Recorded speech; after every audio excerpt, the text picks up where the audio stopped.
ہندوستان کی آزادی کی کہانی وہ کہانی ہے کہ مردہ قوم بھی اسے پڑھ لے یا سن لے تو اس کے جسم میں جان دوڑ جائے۔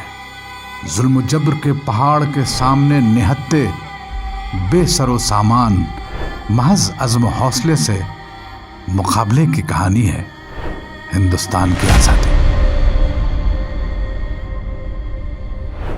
آزادی کی جنگ کیا تھی؟ وہ ایک عشق تھا۔ یہ عشق نہیں آسان، اتنا ہی سمجھ لیجئے، ایک آگ کا دریا ہے اور ڈوب کے جانا ہے۔ سوال یہ تھا کہ آگ کے دریا میں ڈبکی کون لگائے؟ کس کو اپنی جان گنوانی ہے؟ کون ہمت کرتا ہے؟ ظاہر ہے یہ دیش انگریزوں نے مسلمانوں سے چھینا تھا۔ اس دیش کو واپس لانا مسلمانوں نے اپنا فریضہ سمجھا۔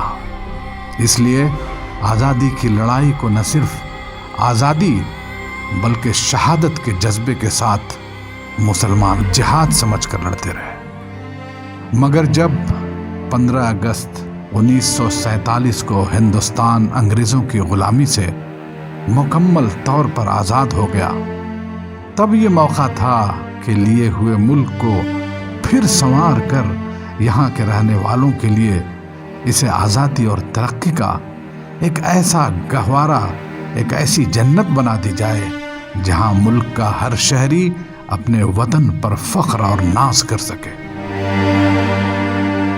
مگر یہ ہوا نہیں۔ یہ آزادی بٹوارے کی شکل میں بربادی کا وہ پروانہ لائی کہ ہر طرف ہندو مسلم، تنگ نظری، بدگمانی اور نفرت کی آگ پھیلنے لگی، اور اس آگ میں پورا ملک جلنے لگا۔ نتیجہ یہ ہوا کہ جنگ آزادی کی تاریخ بھی اس آگ سے متاثر ہوئے بغیر نہ رہ سکی۔ اس آگ کی لپیٹ میں آ گئی پوری آزادی کی تاریخ۔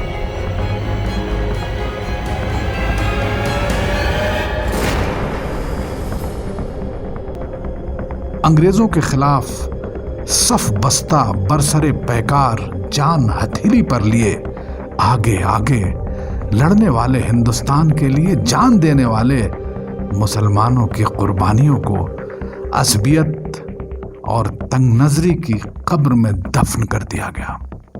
ان کے سارے کیے پہ پانی پھیر دیا گیا۔ دنیا میں وہی بچتا ہے جس کی پاؤں کی نسیں مضبوط ہوں۔ میں آپ کو آئندہ نقشوں کے بھرنے سے نہیں روکتا، لیکن آل انڈیا کانگریس کی صدارت کے 2 برس میں میں نے جو کوششیں کی اور مسلمان لیڈروں نے جس طرح انہیں ٹکرایا، اس کے بیان کرنے کا یہ موقع تو نہیں، لیکن آپ کی یاد دہانی کے لیے مجھے پھر دہرانا پڑتا ہے کہ جب میں نے مسلم لیگ کی پاکستانی اسکیم کے تمام پہلوؤں پر بہت کچھ غور کیا تو اس نتیجے پر پہنچا ہوں کہ پورے ہندوستان کے لیے اس اسکیم کے جو بھی نقصان ہے وہ اپنی جگہ، لیکن مسلمانوں کے لیے تجویز سخت تباہ کن ثابت ہوگی۔ اس سے ان کی کوئی مشکل حل ہونے کے بجائے مزید مشکلات پیدا ہو جائیں گی۔ اول پاکستان کا لفظ میرے نزدیک اسلامی تصورات کے خلاف ہے۔ پیغمبر اسلام صلی اللہ علیہ وسلم کا ارشاد ہے کہ اللہ تعالیٰ نے تمام روئے زمین کو میرے لیے مسجد بنا دی۔ اس روئے زمین کو پاک اور ناپاک کے درمیان تقسیم کرنا ہی اسلامی تعلیمات کے منافی ہے۔ دوسری یہ کہ یہ پاکستان کی اسکیم ایک طرح سے مسلمانوں کے لیے شکست کی علامت ہے۔ اور اگر یہی بے توجہی اور تاریخ سے لاپرواہی اب بھی باقی رہی تو پھر قبر میں دفن تاریخ کی بچی کھچی ہڈیاں اور نشانات بھی شاید باقی نہ رہے۔